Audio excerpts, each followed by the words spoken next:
Yo, what is going on, guys? Godrekton here, and today I am bringing you my runes and build guide video. So, this video has meant to come out for quite a while now, and I'm very well aware that I have been telling you guys for quite the longest time that I made this video and I just had to edit it. Well, as I got back into my editing software recently for this exact video, I seem to have lost all my files, which ended up just being deleted somehow, so, you know, that kind of sucks, but hey, you know, it's my own fault because I've been promising you guys this video for a while, and I am sorry that I have not been able to finish it off and complete it. I've just not had a lot of time. So with that said, being that it's very overdue, and the fact that I've been stalling this video for so long, I have basically decided to remake this whole video because I want this build guide to also be more modern and up to date, and being that the whole game did just kind of change again in the mid-season 15, I thought, why not just make a whole new video? So with that being said, this is my revamped runes and build guide video. So within this video, I'm going to cover basically everything you need to know about Renekton's runes, Renekton's items, and Renekton's builds. But before I do jump into that, I do just want to say something quickly. Thank you so much for 10,000 subscribers. It really means the world to me that you guys have decided to watch my videos. You guys have also subscribed, and you've also supported me all these years, you know? I have started this channel 10 years ago, from maybe even this month, shockingly enough. I believe it was like May 2015 when I first started uploading videos. I started from making some really terrible montages with Jak'sho and Renekton, and then ended up being like some live streams where I was just taking VODs from my stream and then making some commentary videos. And yeah, we're still doing that today, you know. Haven't been the most consistent, probably not taking this whole thing seriously enough, but I do just want to say, you know, thank you again for all my subscribers and all my supporters. You guys mean the world to me, and I'm not going to stop here, and I only want to continue grinding, as this is what I really want to do with, you know, my life too. I want to make sure I make the best Renekton content, the best top lane content. I just want to make the best content, period, for all my, you know, for the top lane and Renekton community, because you guys are, you know, you're the best. You know, you're the greatest, and I want to only, you know, deliver the greatest content to you guys. With all that being said though, and again, thank you very much for all that, guys. I really appreciate it from the bottom of my heart. It's now also time to jump into the main section of the video. So to start off with this whole guide, because I haven't done one in so long, I'm firstly going to be talking about Renekton's runes. Now, I have done this over 1,000 times already, and I don't really believe there to be many changes when it comes to runes. I still will, however, explain like my current thought processes on them, and I'll also be touching into some new runes that I've also been playing. So to start off on the rune section guide of the video, we are going to be talking about the two major keystones that Renekton will be playing: Press the Attack and Conqueror. Now, in my opinion, nothing has really changed, except for the fact that PTA is definitely a bit better since some of the last changes it received, where it can reproc while you're fighting, meaning that you can basically apply multiple Press the Attacks on one champion, and also theoretically get more damage onto your target than you did before. While this is a great thing, they did also change PTA from no longer being amplified by your teammates or minions, so anything that's like an outer source of damage will not apply the extra damage from the PTA you've applied onto the target, if that makes sense. So it is more singular focus on yourself in applying damage, rather than it being a high utility based rune like it was before. Now Conqueror relatively works the same, and when you are comparing PTA versus Conqueror, I still have this guide here on when you should take both of them and what I think is the best. So if you haven't watched that video, I definitely highly recommend it, because theoretically from those changes I did just mention, nothing has really changed in when you want to take these runes. So if you do want a more extensive and more straight to the point answer on when to take these, I definitely highly recommend this video that is on the screen right now. But moving on past the whole keystones, I do want to go into the minor runes. They are pretty straightforward when it comes to Renekton. Triumph Renekton really likes, due to the fact that when you're in those low HP, you know, battles against your opponent, or even those 1v2 scenarios, trying to get that takedown is very important, because it is going to heal you by 5% of your missing health, on top of also the 2.5% of your max health. So when you factor that together in trying to get those clutch outplayer moments, it is a really gigantic rune. And there's not really a good rune in this tree you'd rather take as well, with Presence in Mind and Absorb Life. Absorb Life, I was initially going into range matchups when it was strong, but since Riot has nerfed this rune quite a lot, I don't really see the point taking it anymore, because Second Wind and D-Shield basically do the same job, and you really don't need to take this rune, and you can just keep Triumph, which works the entire game, while Absorb Life is more focused on the early game. So with that said, Triumph is definitely way better, and you should definitely always take this rune. Now moving on to the legend runes, these runes are definitely very interesting because the main runes that you can take is Alacrity, and you can also take Haste. Now, in my opinion, I think that this really depends on what you're going for in terms of your build. Like, some people might like Alacrity for the additional attack speed, which helps you build more Fury, it helps you last it better, it also makes your combos more fluid.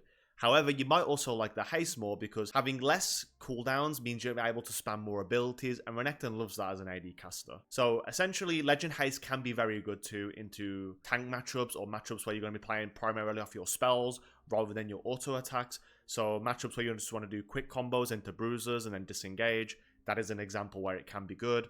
Otherwise, Alacrity can also be good where you're auto attacking a lot more, so you can squeeze in more auto attacks and more DPS onto your targets. So preferably, it really depends what you like, honestly, in this rune selection. I myself like to go Haste a lot more these days, but that is not to say that you can't also take Alacrity. So it's really based on feel and what you prefer the most. Now moving on to the bottom tier of runes here, Last Stand is by far the best rune that you can take on Renekton. This is because Renekton really synergizes off the fact that when he's low HP, he's also playing off his passive, Reign of Anger. Now, Reign of Anger, the way it works is like once you're below 50% health, your overall Fury is increased by 50%. Meaning that if you are low and you Q a target, you're actually going to get 15 Fury instead of 10 Fury. And if you're going to auto attack, you're going to get 7.5 Fury instead of 5 Fury. When it comes to those low HP moments where you're trying to clutch out a play, Last Stand comes in handy because you're getting more damage the lower health that you are. Now, combining these on top of Triumph too, where you're playing for those like low HP outplays, it is really great, and I think it basically triumphs anything else in this selection of runes. There was a phase where I was going Coup de Grace quite a lot since the Ignite changes. However, I just think it's too inconsistent for my liking. Like, yeah, sure, Renekton can burst people into lower health, but more than often, you've already used your main selection of spells at the beginning, like your W, and then maybe your E, like Q, like comes in between the 20%, let's say between the 40 to 20% mark. So that last like 20%, you're not going to have any abilities really up. So you're kind of missing out on that Coup de Grace, really. Maybe it's a good Ignite range where you can Ignite, but still, I would rather just go Last Stand myself. I feel like there's more playability in it. The fact the rune also starts at 5 to 11% increased damage is also quite a big deal too. So you are getting a lot more value out of this rune than you are with Coup de Grace. Now you could also argue Cut Down could be a good rune into tank matchups, although for myself, I still don't like the fact that my damage is still front loaded to the point where it's not going to work if my enemy's lower. So I just want that consistency in my gameplay, and I think Last Stand really fits that, and it's why I usually take it in all my games. Now when it comes to secondary runes, I do usually switch up between Resolve Tree and Inspiration Tree, but firstly, I do want to more so talk about the Resolve Tree and why you should take it, especially if you're a beginner Renekton, or you're just playing for consistency as a whole. Now starting off in our rune selection, Demolish is practically one of the better runes you can take if you want to snowball with this secondary tree, because it helps you get playings more, which means you're getting more gold into more items. Renekton is all about getting that high gold lead from securing platings, getting high CS, killing opponents. All of this is really influential in being able to carry games.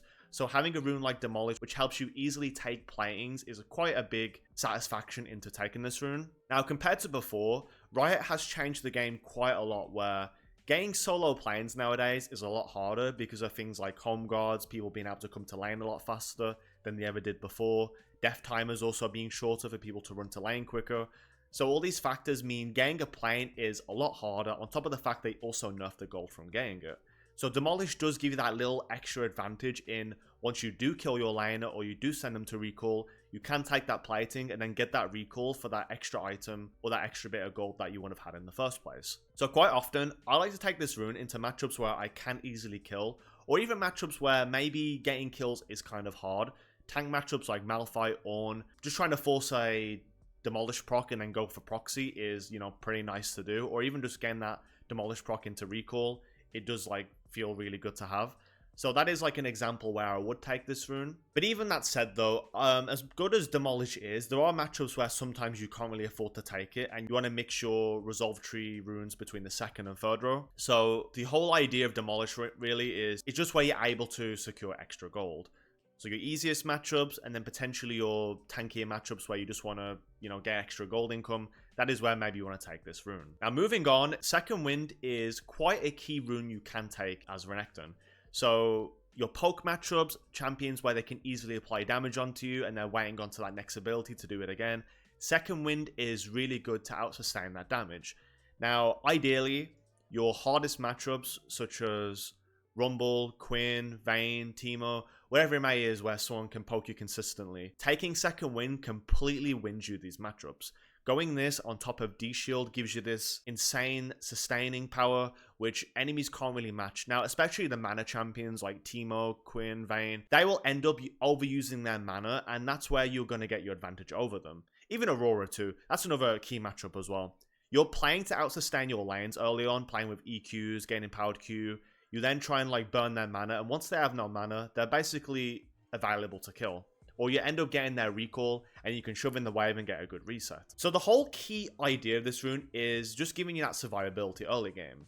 If you don't take this in these matchups, the matchup can feel really doomed. So I do highly recommend to take it into poke matchups or matchups where Renekton simply struggles, because if you can out-sustain your laner and burn their mana and get to that level 6 power spike, or even your boot power spike, wherever it may be that you need to defend yourself against this champion, this is going to basically set up the fundamentals in being able to do so. So that is essentially why you should take Second Wind. Now on the screen too, I'm going to have a little infographic of matchups I would take Second Wind into, so if you want to use that as well for your own knowledge, there it is. It is on the screen right now for you. The next rune that we can talk about too, and that you can take on Renekton, is Bone Playing.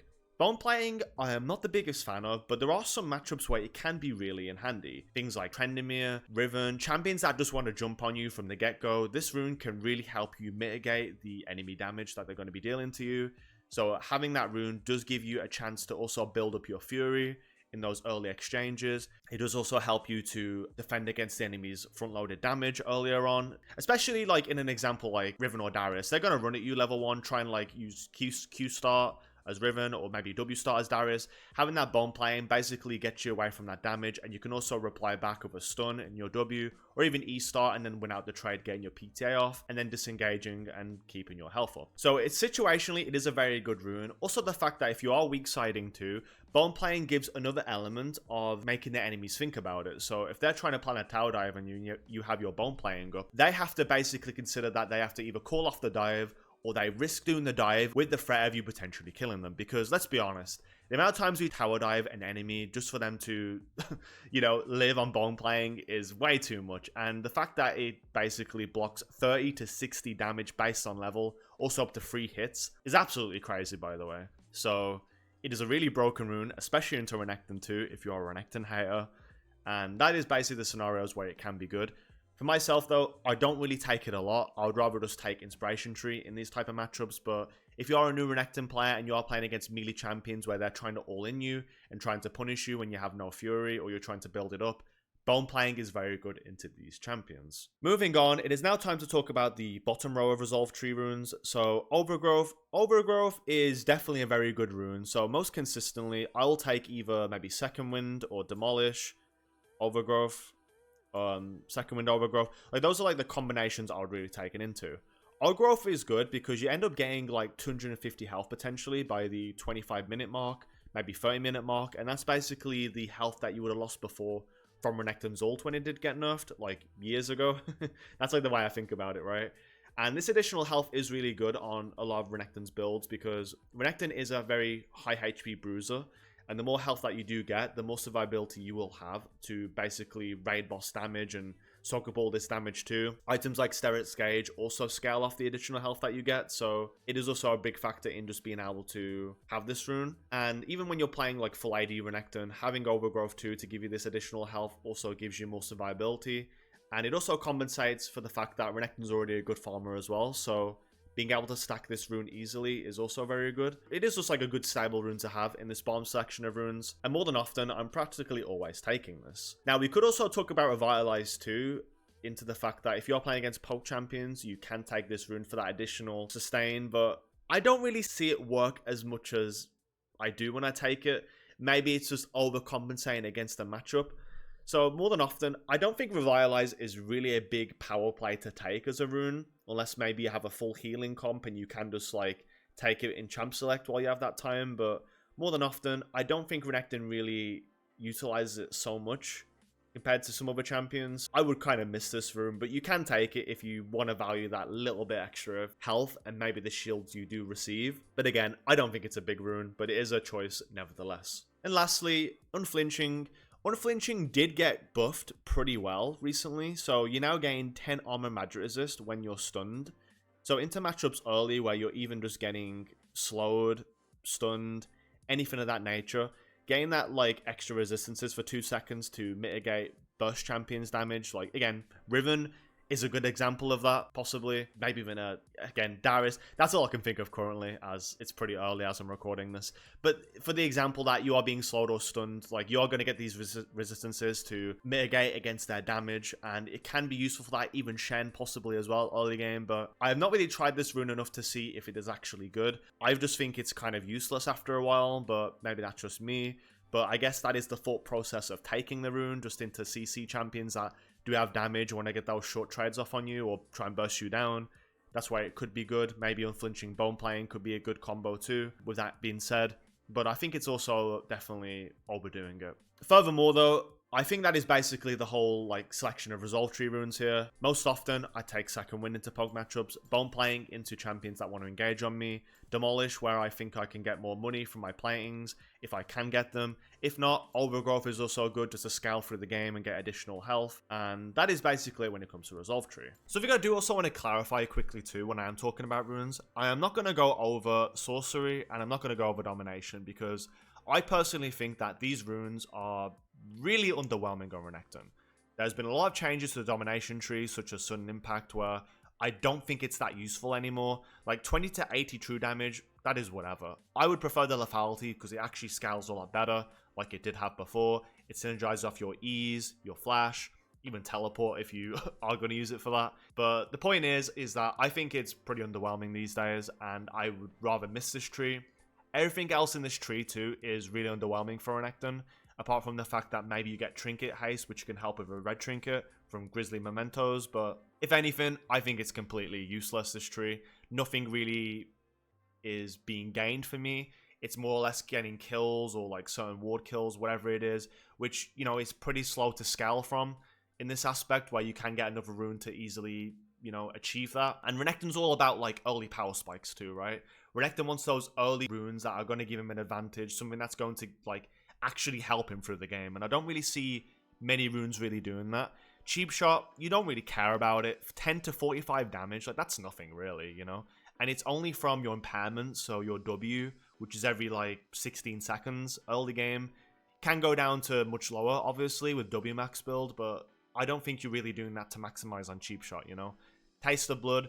Yeah, you could take this rune if there was another good rune in the tree, but again, there's nothing really good here, in my opinion. When it comes to Treasure Hunter, you don't really care. It's up to 5 stacks, and then it's gone, so you get 130 gold.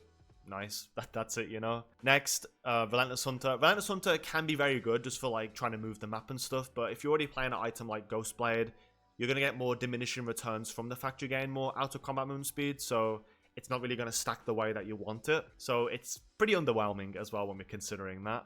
And lastly, Ultimate Hunter. This rune also loses value from the fact that Renekton's ult isn't really that high of a cooldown. If anything, because of the ult buffs that it received some time ago now, your ult is up every so many seconds. Like every fight, you're going to have your ult up. So having a rune where it's not really going to do anything for you and your ult's already going to come up is a wasted opportunity to really have or take. So that's why I think the Domination tree really sucks. And when it comes to Sorcery tree, there's nothing really good here. It's just like gimmicky things like Transcendence, more ability haste. Yeah, it could be cool, but you're also waiting a while too for it to scale. Gathering Storm, let's be honest, you're not really playing for 40 to 60 minutes to get the extra AD, you know? You want to end games fast, and Gathering Storm is doing the opposite of that. Scorch. Scorch is very underwhelming, and it works only for like the early game, and I really just don't think it's that great, honestly, especially not for Renekton. Any other rune here, you know, doesn't really synergize with Renekton. Celerity could be good, but I think it's also nerfed from how good it used to be. Absolute Focus, more like Absolute Dog, you know? Not a good rune. The point being, anyways, Domination tree and Sorcery tree, we're not going to really talk about anymore because they don't really give anything good for Renekton. Now, Inspiration tree. It is time to talk about this because this is actually my favorite tree on Renekton. So to start off with, why I like this tree so much is mainly for the fact that Triple Tonic, JOAT, and Cosmic Insight are in this tree. I was doing cookies too, but to be quite honest with you, I don't know how good cookies are right now since the nerfs. I think they're still decent into poke matchups, so to substitute from the fact that you are going JOAT into a poke matchup, you can take biscuits still into your poke matchups, like for the examples I've already gave, like Quinn, Vayne, whatever the hell, right? So if you go into these matchups and you're playing for full AD as well, these can give you additional sustain to make it out the lane, compared to the fact that you didn't take second win from the other tree. It can be very helpful in that aspect just to get by in lane. However, more than that, I still think compared to Triple Tonic, I probably would take more. And just to explain Triple Tonic now as well, Triple Tonic is great because it basically gives you an extra ability point by level 9.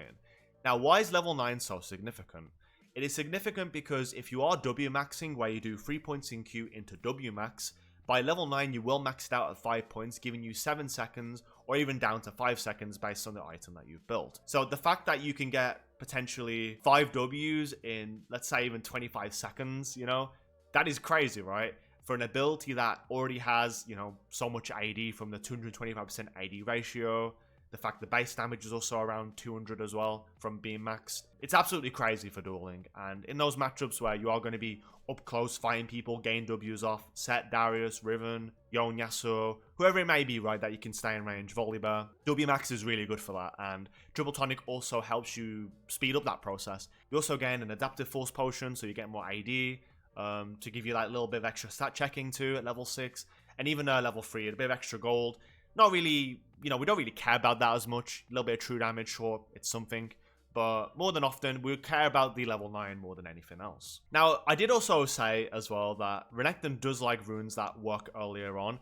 Now, this rune isn't really hitting the mark till level 9, sure. But I think at that point, though, you have Power Spike so much to where you're basically this unstoppable machine if, like, anybody's a melee champion or if you can consistently get into range. And that's why I'm so big on this rune, because it gives you such unworldly power at that point and such a crazy playstyle where I really like this rune a lot and I take it into all my melee matchups practically. And if it's not a melee matchup, I take cookies. So that is basically what you really take these runes for. Are you in a matchup where you consistently proc your W? If so, Triple Tonic is good. But that's not even to say that you can't even go Q max early into E, you know? An extra point is also really big. You can also do it for that too, you know? Where even just traditional maxing gets pretty good into some matchups. But when it's like poke matchups or something that hits you consistently, cookies is also a very good alternative for this side of the tree. Any other rune here we don't really care about on Renekton. You don't like magical footwear because it can take a while to get, and sometimes there are some examples too where not having those boots is more of a big hindrance than taking that rune just for that extra 5 moon speed, or 10 sorry, which really doesn't, you know, matter. Moving on though to talk about the final, like, last row of runes that I take inspiration tree. That is Cosmic Insight and Jack of all trades. Cosmic Insight I did really like at first because it basically gave you lower summoner spell cooldowns. So having an Ignite up, which also got buffed by the way right now, means that you can consistently get a lot of Ignites, so a lot more ways to snowball your enemy, a lot more kill potential. And Renekton loves that, right? Even having like your flash up more consistently. You're basically taking 50 seconds off your flash. When you consider that, that is only like 4 minutes and 10 seconds, where every time you're going to be able to have flash up. And that means more play opportunities through the mid to late game and more ways to close out a game too, because you are very flash reliant as the game gets on. So if you do have a quicker timer to get that flash, it also feels pretty good too for Renekton. Now, while that is great, and on top of the item haste too, which is good for all your active items as well, I do see myself going more of Jack of all trades at this point. Jack of all trades is just way too fun not to have. And if you are playing full AD as well, and you are very proficient at playing Renekton, Jack of all trades does give you that little bit of an edge where you are getting a little bit of extra attack damage. You are getting also additional ability power up to 10. And to put into perspective too, you are only gaining like 15 AD as well. So even if it doesn't seem like a lot, it's still bonus AD and it's bonus stats you're gaining. And it also does like create this really fun build path where you can build all these different stat of items just to also enhance your overall potential with Renekton. And the fact that Renekton's already good with like so many items and stats, it is really good for him.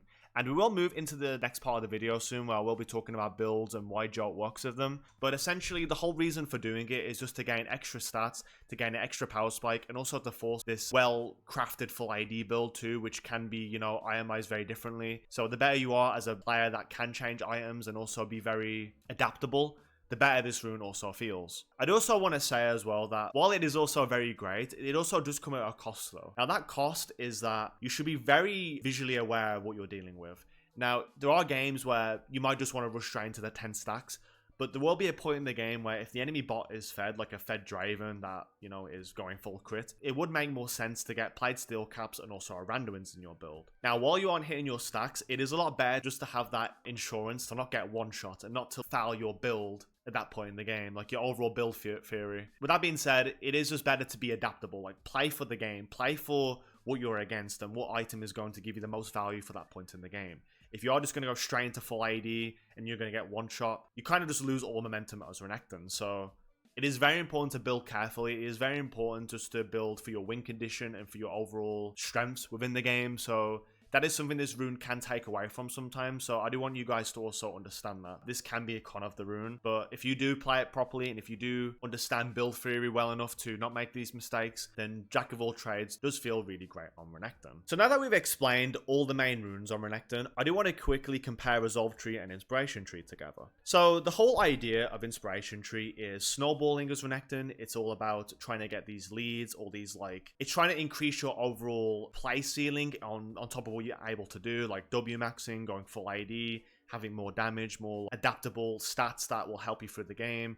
It is all about just being this strong menace of a champion and just being able to 1v9 a game. Now, not every game is 1v9able, as well as the fact that not every game also goes smooth in the laning phase. So it is also important to also understand for your matchup what runes are actually good here. Resolve Tree is basically great into every lane possible because it always gives you that early game advantage, that early game sustain, defense, that early game play pattern where you can get extra gold from Demolish. It is a very consistent tree. And if you're all about consistency, and if you're all about learning the champion and trying to also understand matchups, Resolve Tree is by far the second tier of runes that you should always be taking. But if you've already mastered Renekton, if you already feel very confident, if you just want to have fun, if you want to find a playstyle that is really great, then Inspiration Tree Secondary is also very fun, and it's also going to meet that criteria of what you're looking for. So guys, now that we've actually talked about all the runes, it is now time to talk about the items and builds that I play on Renekton. Now right here on the screen, you can see an infographic that I made. I know it's not the most visually appealing, I just wanted to make something quick, right? So this is what I made here. This is going to explain the whole playstyles and identity of what you're going to be doing as Renekton. Now, in this infographic we have here, this is Renekton's core Bruiser playstyle. So if you're trying to learn the champion, you're trying to understand when to go certain items, or how to play him from a Bruiser perspective, this is what you want to hear right now. We have various items here. Now, to clarify, I do have Stridebreaker right here. Now, Stridebreaker is basically in the situational because that is what it is, right? You can build it at first item. Now, just because it's not in core doesn't mean we can't build it. This is simply just meaning that if you're not against a ranged champion or you simply just don't want to build it, that is fine. It is situational. It is up to you if you like it or not. And I'm just going from my perspective and what I think as well, right? Like what I prefer to do. I don't really like Stridebreaker as a first item as much, so I tend to avoid it as Renekton. Now, the main reason is due to the fact that this item costs so much gold with 3,300, and I don't think the stats really back it up for a good first item. Stridebreaker feels a lot better to me as a second and third item, hence why I put it in this section of the items here. But that's just like my quick little notes here of like why I had it here if you guys are curious and why it's not a core item. Core items are basically what I'm mainly building as Renekton and what I do in most of my games when I'm playing him as a Bruiser. With that being said, let's actually talk about it. Why am I building these items here? So Eclipse. Eclipse is one of Renekton's best items. Now, it did get nerfed in the damage. It did get its stats reduced a little bit. The cost did increase a little bit from what it used to be. I get it, right? Some people decide to hate on this item because of all the nerfs, but in actuality, it is still one of Renekton's best items. In my opinion, I think it's one of Renekton's best items due to the fact that it's still a cheap item. It has a really great build path too for an AD caster as well, like Renekton, having a core field, a pickaxe. There's a lot of good snowballing stats here that you can work with and also rush it into your Eclipse. It is not like Blade of Ruin King where you have a Vampiric Scepter, you have a Curve Bow, you have all these like weird items, right, where you kind of delayed in your build path and you can't just straight up build long swords and get into your main item. But compared to Eclipse, even if you are behind, you can easily finish it and it doesn't really hinder your own gameplay. Now, after we have built the Eclipse, I really like Eclipse too because of the whole utility this item gives you. It gives you max health damage, which is great at killing tanks. Now, yes, it got nerfed, but it's still really good. It's still good into this HP stacking meta of champions from mages, tanks, bruisers, ADCs. It still remains good for that. It scales across the whole game. The shield is really good too. It promotes a really toxic playstyle Renekton too, where you can constantly do trades under the enemy's turret, then quickly disengage too, where the tower shot will eat the shield and you basically take no damage. With that said, it's just really disgusting for snowballing at that point in the game. The stats are all really good for a bruiser like Renekton, which is all about high damage and high bursting. And more than anything, I think it's just a great first item. It's very safe, very straightforward, does its job. And more than often, I'm always playing this into melee champions, your bruiser matchups, squishy matchups, even range matchups, to be honest with you, because that shield is still really good for Renekton. Just being able to block a few Vayne auto attacks or even like Quinn's combo with the shield, it remains really great for that. And the shield comes up every 6 seconds, which is also another big benefit to Eclipse as well on Renekton's training pattern, even in melee matchups with WMAX and just having that up. So you have this like really toxic playstyle, right? And that's why I really like this item first, and why I'm also building it in 90% of my games, practically, or let's say 80%. The next core item that we have here is Black Cleaver. Black Cleaver might not be the strongest bruiser item at the moment, just due to the fact that it's always in a weird spot for the game, and even building it can feel a little bit underwhelming. The whole idea of this item is basically for the main stats though. If you can play Renekton really optimally and you have like a CONQ or something like that and you need it as like a first item, Black Cleaver can be really great for that, especially into matchups like Jax, general tanks like Malphite, Ornn. This item can feel super strong. It can also complement you by being able to build Sterak right after that. And if you're not even rushing the item, it's still a good second item too. So mainly we have Cleaver core because it gives you, a good amount of AD, gives you health, gives you cooldown reduction, gives you armor shred, moon speed. Just think that it's giving you all these stats, which, Renekton loves. Renekton loves all these stats, right? So as a second item, it fits in well perfectly after Eclipse, or even a first time into these like matchups that will outdamage you or have that extra armor, can maybe stat check you if you did go Eclipse. Cleaver remains a really great purchase into them, and even into those matchups too, into these tanks or like these stonewally matchups that outscale you eventually. Your benefit that you want for your team is being able to have the armor shred and also to be very tanky in those mid to late game team fights. Hence why Cleaver Sterak's also very good in that scenario. Otherwise, Eclipse Cleaver into your typical matchups and just having that extra stat variety, which is going to help you scale as Renekton and also have a lot more playability into fights with more haste. So all in all, that basically explains the Cleaver purchase and why we really like it. And after that, we have Sterak's. Sterak's you will not always get to buy as Renekton, but if you are playing Bruiser and you do want to just be like a big meat shield, a big tank, someone that can take all sources of damage from true damage, magic damage, AD damage, Sterak's Gage is great for that. I usually prefer it more than more Malmortius because the shield that you are getting from Sterak's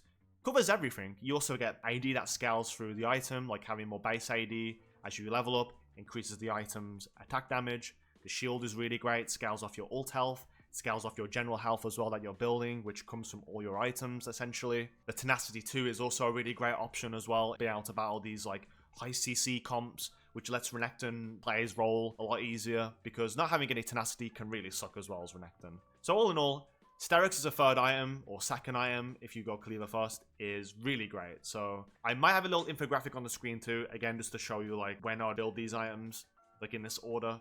So take from that what you will, if you want to do this and you want like a little visual representation of what to do, it is on the screen right now. So let's say right now that we have built all 3 of these items, or potentially let's say that maybe we need to place some situational items into certain things. Like how do we recognize when to do that? So for example, something that I didn't also talk about is Eclipse and Stridebreaker as a first and second item rush. You can do this into your range matchups or your primarily range team comps that you will play against as Renekton. This is more so inspired from 3-in-1-2 where he was doing this into these type of team comps and that'll give him more utility to reach people. He'd have attack speed, he'd have the AD, the slows, health. This will give him the stats that he needs to stat check over them and also have that consistent damage and that catchability for his team to jump onto them and have that utility for himself and his teammates to make more plays happen. That is an example of when you would take that into these range matchups, but aside from that, I don't think Strikebreaker is really that strong outside of that, so that is the only point you'd really be taking this item if you are going this setup here. But if we do go back into like the whole idea of like, let's say we have Eclipse, Cleaver, Sterak, what do we build next? So our items that we have here in Situational are also down to the situations that we're in. Are we playing against a lot of burst damage with a lot of AD champions from Assassins, maybe even burst AP champions? We can take Death Stance. Death Stance is great as a 4th item because the item's still giving you AD, it gives you armor, it also gives you a damage reduction passive. And because you have that as well, it does make you super tanky. And if you do kill someone, it completely removes that damage you would be taking over time and converts it into health. So it is like another item where you can be a raid boss and you can potentially like just 1v9 the fights. But it does come under the price that it can be hard to build at that point in the game, as it's like a pretty expensive item on top of the fact that the components can be a little bit awkward. So if you are looking for a quicker power spike at that point in the game, Death Stance doesn't really give you that like some of the other items we have here. So you do have to keep that into account. But if you are really fed, and you do want to have that extra survivability against burst champions, Death Stance is super good for that. Let's say as well that if we do want to round off the build with a Death Stance, we could go GA as well into those heavy AD comps, or just if we want to play like to end the game faster, GA can be very good. And while it's not like the most played item at the moment, situationally it can be good just as a last item in just being able to have that extra second wind in a fight. If you do die, if the enemy focuses you, you're going to come right back up. Your team's also going to be attacking as well and winning the fight off the fact that you have 2 sets of health bars, which Renekton really thrives from. Or even the fact that if the enemy doesn't focus you because you have a GA, then you get to pop off and do all your thing as well as Renekton. So it's a great psychological edge of an item that you can have, and you can build it as well as the last item if you really need to in those close games. But let's say though that you don't want to go AD and you do want to build more towards countering the enemy team comp.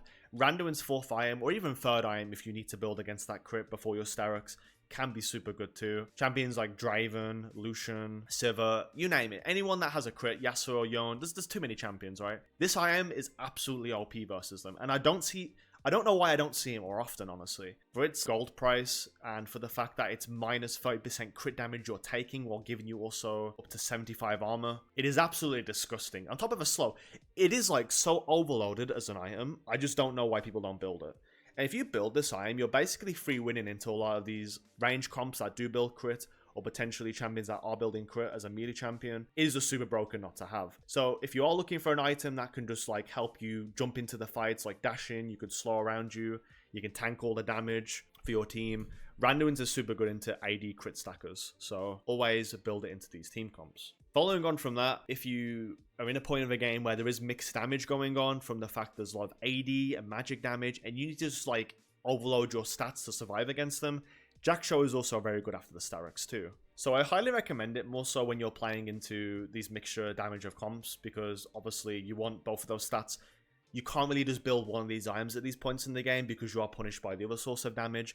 So the whole way you counter against that is by building Jak'sho. Now, Jak'sho isn't the greatest item, admittedly, compared to what it used to be, but I think it's still good in these scenarios. And if you are fed enough, it is going to win you the game, and it's still going to help you carry those games out with these extra stats. But let's say that to juxtapose the damage, that it isn't mainly the AD that is doing damage, and it's more so a heavy magic damage comp, then Kaenic is super good for that. Kaenic is absolutely great because the shield that you get is really huge, combined with the fact that Renekton already has a lot of health. So you're overstacking on these like giant health sources of like stats, where you're unable to be killed by an AP champion on top of a Sterak shield too. It makes it absolutely broken. Even the health regen is underrated. I actually notice it working quite a lot compared to other items with health regen, and I think it's actually super good, and another reason you should build it too. And even, we haven't even talked about the magic resist it gives you too. This item gives you so much magic resist, it's absolutely crazy, and if you are just building this item, it can just free win you a game as well on top of a Merc Tread. So definitely build it into high AP champions, or champions that can burst you down with magic damage, like Evelynn or LeBlanc or something of that nature. And lastly, in the builds here, we do have Spear Shojin too. Shojin is an interesting item because I'm not the biggest fan of it. However, since the Renekton ult buffs, and also the fact that his cooldowns can be quite low, Renekton can abuse this item quite a bit in the fact that he can get a lot of damage off, despite the fact that it doesn't really work on his W apart from the first hit. But on top of your Q and your E cooldowns and your ult damage stacking with Shojin, it does make this item actually pretty good. Now, I think it's personally better into games where you already are snowballing, Maybe you can build as a second item if the enemy doesn't have any armor stackers instead of Black Cleaver. But let's say like if you don't want to build it second either, you can build it as like a third item if like the enemy doesn't have much burst damage and you don't need to go Steraks. More than often, it can be good for that if you just want to snowball a game, if you just want to end a game with your damage and just your carry potential, knowing the enemy has low threat against you. Spear Shojin can be very good, and it can also be a purchase that you can make. I do want to try more builds myself with Spear Shojin involved since the ult buffs were made. Also 3-in-1 did point that out to me that it could feel good, and it does feel good for him. Yeah, I will come back onto that section of the build, but for like my own question too to you guys is that like if you do play it, how do you feel about the item? Is there any builds that like you like, that you enjoy, any items that I'm missing out here? If so, leave in the comments below, and I will also consider it to play in my own games. Alright guys, now it is time to talk about the second Bruiser playstyle build. Now you guys might remember that recently I did make a fun video where I was really far ahead in one of my games, and I did build Blood Mail as an item since the buffs are made to it. And this item managed to give me 612 AD. And I'm not even just saying this as clickbait, like in the video I literally was like comfortably staying at 500 AD, on top of having like a couple of Infernal Dragons, but still, I wasn't even full build at that point, and I think the potential of this build could be a lot better than I thought. So overall, I think the whole idea of this build is essentially to play it when the enemy has a lack of health shred. Now, if the enemy doesn't have that, you can basically run away with this build, which I probably would build more so into tanks or champions where I'm building Cleaver first anyways. So if I do build Cleaver into Steraks, I'm already quite a raid boss at that point with all my high health that I have, and also my mixture of stats, which give me a ton of AD and also a lot of diverse stats. And then I top it off third with a Blood Mail. Blood Mail basically gives me that additional giant power spike at that point in the game, where my high health is going to just basically run over everyone. I'm like a full raid boss, you know? And it really gives me that like whole fantasy of it too. Like it actually feels really crazy when you get to that point with a Blood Mail. And then after that, you can basically just like itemize like whatever you want for the game. I think in the game that I did, I went Death Stance just to give me that extra AD. I do mainly recommend building resistant items with this though, however, because you don't want to be too full HP, because someone only needs to build a Bork and then your whole health that you've built is completely irrelevant. So building an item like Death Stance or Randiun's, Jak'sho, this is going to really compensate the build for your fourth item at that point. So I highly recommend that. You could even build a Jak'sho third here in this build, so you're automatically already tanky and have the main stats that you need. And then fourth item, you can go Blood Mail. But for me, I could either go these three items here into Death Stance and then finish off with a Titanic for fun, where I would get like up to 500 AD and also just being able to one-shot with my W consistently. Or I can also just go Jak'sho here and then also like finish off with another situational item in Kaenic or Randiun's or whatever I may need, 4 Mal, whatever it takes, right, to win the game. So again, I'm only showing this build here because I think it's really fun and I want to see more people play it. I've not really seen many people play it because I think it's still under the radar because people don't really remember Blood Mail being an item, but I definitely recommend to check it out if like you're already so fed and you just want to have like a fun game of being a raid boss. Highly recommend it. Highly recommend it. The only con that I will give though as well, on top of the fact that health shredders do ruin this build, is the fact that the items cost so much. Blood Mail is a lot of gold, and even Sterak's to finish off can be a little bit awkward sometimes. Just keep in mind that you do want to be fed. You don't want to be building this when you're behind. That is probably like the main takeaway that I have here when it comes to these builds. So just make sure you're ahead, and then the build should feel pretty good, and you should be feeling like an absolute beast at this point with these items. With that said though, there's not much else to really take away from this like playstyle here. It's just more the fact that it is like a build to play into tanks, because that's where I find it to be the best currently. So guys, it is now time to talk about the JOAT build more so. I mean, there's a lot of names this build goes by. It can be full AD, it can be JOAT, could be whatever the hell we want to call it really. Like the Assassin Renekton. Not so much lethality Renekton, which gets mistaken for a lot of Renekton's full damage playstyles, but it has got some lethality elements, of course. But basically, this build is the highest damage build you can possibly go on Renekton, and also the most fun too. On the screen too, you might also notice that I do have boots on here because they are very important when it comes to JOAT.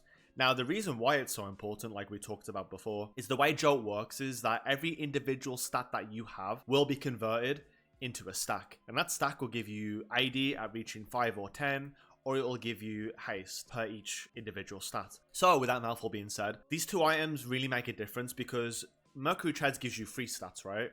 it gives you magic resist, movement speed, and tenacity. So 3 stacks already from one item is quite a lot. And typically you can end up getting all your JOAT stacks by even like 2.5 item mark with Mercury Treads, because we'll have magic resist, tenacity, moon speed, AD, health from Adoran's Blade, ability haste, attack speed from the Bork components, lethality, out of combat moon speed, and even lifesteal from the Adoran's Blade, or even from your Blade of Ruin King. So again, it's a lot to kind of visualize at the moment because it's basically me naming stats, but the whole point is like you easily get the stacks that fast if you go on Mercury Treads. But that's not always the case though, because not every game you can go on the Mercury Treads. So sometimes you need to go Plate Steel Caps, which you can build earlier, but then you do need to obviously get an extra stat, which can come from either building Shredder right after these 3 core items, or it can also be magic resist if you need it in that point in the game. With that being said about the boots though, that's just what I want to really establish with this and like why I put it here, because the build can change depending on the situation of the game. Let's take a step back and talk more about the core items. So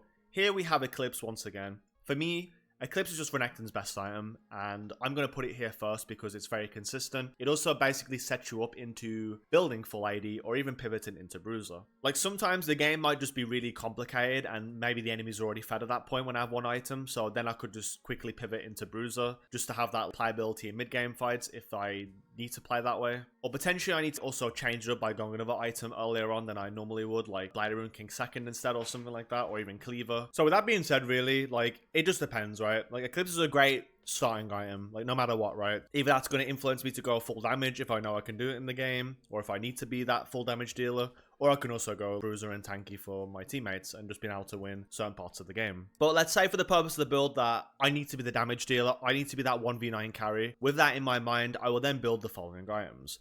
So Ghostblade is a really great item on Renekton because this basically supplements him with additional moon speed, lethality. Like this item gives you a lot of great big stats that you need just in being able to reach people more consistently, being able to roam the map as well and dominate, which is really great for Renekton's second item power spike. So having all those stats and that extra playability to it and being able to make plays and roam the map and be at places faster than your opponents, Ghostblade is super good for that, on top of it also being a very easy item path to build. And because you're also full damage as well, you're going to be one-shotting people and carrying that damage from your Eclipse as well through that point in the game. So you're absolutely a behemoth to behold, and you will just basically dominate the games too if you play it right with this item. But that being said though, sometimes going Ghostblade second isn't always great. Especially into like some Bruiser matchups, right? Things like Darius or maybe like tanks like Sion, things that are like very high health, that can be quite a problem sometimes to get that Ghostblade second. So to validate your snowballing lead and your strength in side lane, you can also go Blade of Ruin King. Blade of Ruin King second is also a great choice in being able to outduel people, in being able to have that one-shot damage. You can also build it first time if you want to, but like I said before, with Bork versus Eclipse, I think Eclipse is a lot more consistent than a Blade of Ruin King personally. But you can build Blade of Ruin King around the second or third item mark, and it will feel really good at that point. But something I also do want to mention as well to compare Bork and Ghostblade on like what to build second, it's really dependent on you because Bork is by far the higher damage item in side lane and 1v1, right? But the thing that Bork doesn't have over Ghostblade is the fact that it's harder to build because the items take more time to build through the components compared to Ghostblade, which is easier to build. Ghostblade gives you more macro opportunities to roam the map, roam to dragons, play off Red Trinket and roam bot side and like kill anyone that comes your way. It's like a reverse plan, right? So do you want to stay in side lane? Do you want to pressure a lane? Do you want to go bot right after and play to split push? Blade of Ruin King second is great for that. Do you want to play the map? Do you want to play for macro and roaming to every objective and skirmishes? Ghostblade second is great for that. Now, when it comes to third item, you're basically building the item that you haven't already built. So if you haven't built Ghostblade, build Ghostblade. If you haven't built Bork, build Bork. Now, after your core items, Shredder is probably the item you mainly want to go here in this full damage build because this is going to ensure you that you're going to have that one-shot damage for the rest of the game. Shredder's overall spike in the percentage armor pen is absolutely disgusting, especially compared to Black Cleaver. Black Cleaver isn't as good as Shredder as a damage item due to the fact that it takes a while to even stack the Black Cleaver stacks. So half of your damage that you're using from your abilities is trying to stack the Cleaver, while Shredder is already applied from the start. So if you W someone, you're already going to have that straight pen compared to Black Cleaver where you're applying the stacks. So theoretically, it's more damage. You have more burst power as well on top of a Blade of Ruin King, percentage damage from Eclipse and lethality from Ghostblade. It's absolutely crazy. And you can like melt anyone's armor really hard as well with your empowered E on top of Shredder and the lethality. So you can basically make even tanks a non-factor if you combo correctly too. So with that point, it just makes Renekton really strong, and that's where like the build really like peaks in its actual damage and viability for Renekton. So following on from that, like to your last item, or maybe even if you can't build the Shroelder, you need to go defensive, there are some other options too. Obviously, Death Stance in GA can be built as well if you don't need that pen. It is like a good defensive item just to live in the game if you need it against AD champions or even just burst damage champions in general. Maybe the enemy is still kiting you. Maybe it's hard to even reach them and that you need like an armor item against like ranged AD carries. I actually value Deadman's here. Deadman's is also very good because I think it's a very unique item that people don't play enough of. The armor, the moon speed you get, even the additional damage on hit does all factor in the slow, which makes a really good item at this point in the game as well for like a 4th item or maybe even 3rd item if you need like a defensive item from the get-go. But yeah, like it's good into ranged champions, I'd say. Good like in comps where you're getting kited, so that is also a factor as well that you can play if you want to. There is also items like Triforce here, which is more so an item that you would build if the enemy didn't have high health stackers. So like 3-in-1's build, which is this is obviously very, you know, inspired from, and it is also like who made this build technically as well. So big credit to 3-in-1 as well, the man, the goat of Renekton. So he would go Triforce in games like where the enemy doesn't have like a lot of health stackers and he wants that high damage burst from Triforce in his build. He would apply his bulk with the Triforce instead.